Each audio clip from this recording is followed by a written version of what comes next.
Welcome everybody. This is a video of the installation of the Hawkglow H7 LED bulb into my Mercedes 2013 GL450. We'll be installing these in the low beam, not the high beam, but the low beam. And again, these are H7s, courtesy of Hawkglow. It's the low beam right there. That's the high beam right there, but we'll be installing it in the low beam. And they sent this out to me for the installation.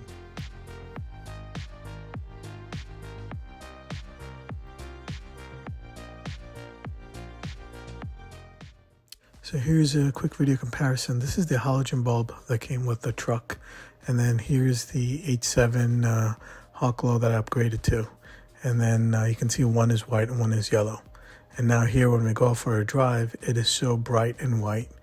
The halogen just looks horrible, but the Hawkglow LED bulbs just look nice and bright. It's significantly so much better than the halogen. All right, first let's do the unboxing and see what it comes with. I know this box says Flash Shark, but they're going through a rebranding. Again, this is from Hawkglow and it's a 1-to-1, and I'll show you what I mean by that 1-to-1. It looks exactly like the halogen bulb that's in the car, the H7 bulb. So this does not have the fan, although it shows that in the image, but it is just a 1-to-1 bulb, as you can see right here. It fits a direct insert into the housing. And for the Mercedes, you need something like this so that it grabs in and then you turn it to the right to lock it in place.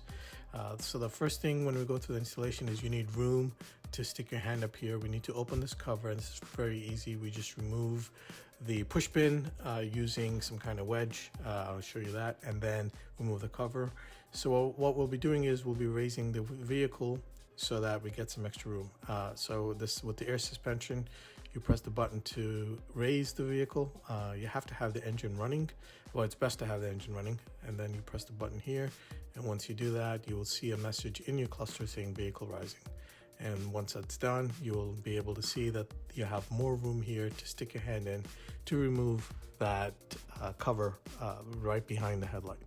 So first thing I did is I got one of these blue wedge things. These are panel removal tools. There's all different kinds, as long as it's got a U shape. Apologies that it's dark here, but I'll get it bright in a minute. So it's very difficult to see, but you just basically put the U-shaped part of this trim removal tool behind the pin, and then just wedge it out. Just make sure you don't lose it when it comes out, because it does have a tendency to fall out.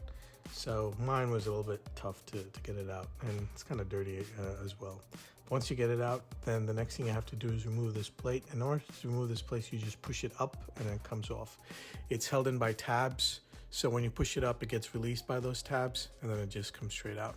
And after you remove that, you have this cover, and you turn it to the left to unlock it in place, and it comes out. Now you can see the bulb right here. It's the black piece over there. That's what's holding the bulb.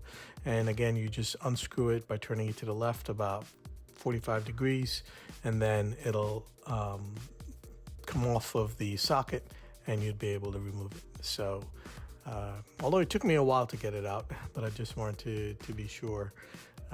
So it'll be good for you to feel around in there just to see what things are and what you're touching, so that it makes it easier when you put it back in. Just know where the hole is, where you're removing this from, and this is the halogen bulb that was in there. So now to remove the halogen bulb, you'll need to pry it out. So I just used a screwdriver because it is, metal on metal, and you don't have much room. And if you try to remove it just by grabbing onto the bulb, it may break off. I'm also holding the bulb because I think it was kind of hot. Well, I was holding it with paper because I think it was kind of hot. But anyway, you could just wedge the screwdriver in between the base of the bulb and the base of the socket, and then just turn it and just pry it out. And once you're able to do that, you could just grab the bulb.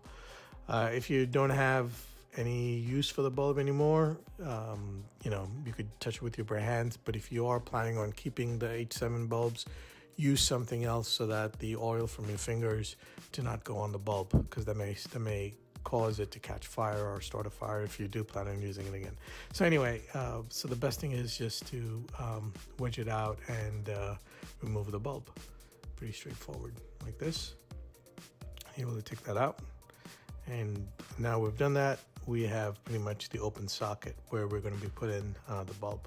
So when I put the bulb in, it worked the first time. If it doesn't work, you have to switch the polarity on it.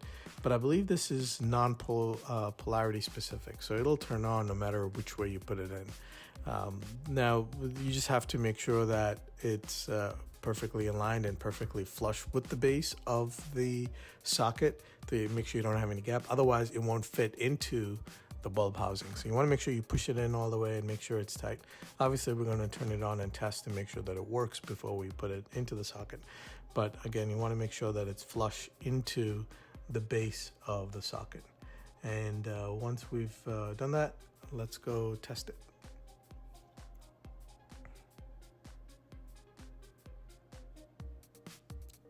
All right, so now I have it on, and it's only flickering because on my camera it's actually not flickering at all. It's nice and bright, and I just want to mention, there's no CANBUS errors, it's not flickering, it's working 100%.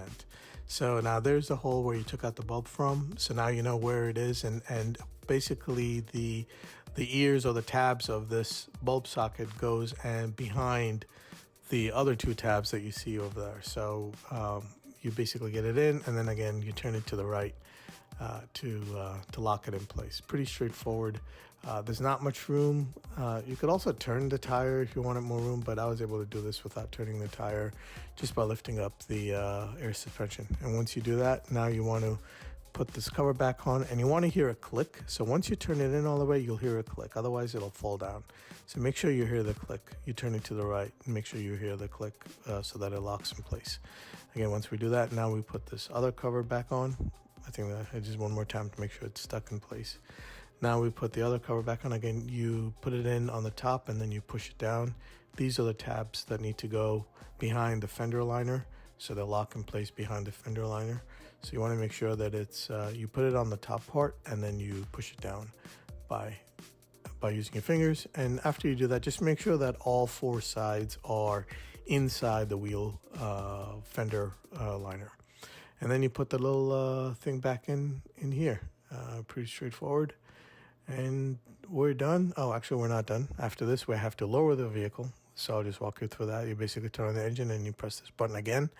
And now you will see a message that says, actually, yeah, this should start blinking. Now I see a message that says vehicle lowering. And once we're done with that, now let's take a look at the lights to see how they are. They are ridiculously bright. I want to thank Hawkglow for sending me these H7 bulbs. They're just fantastic.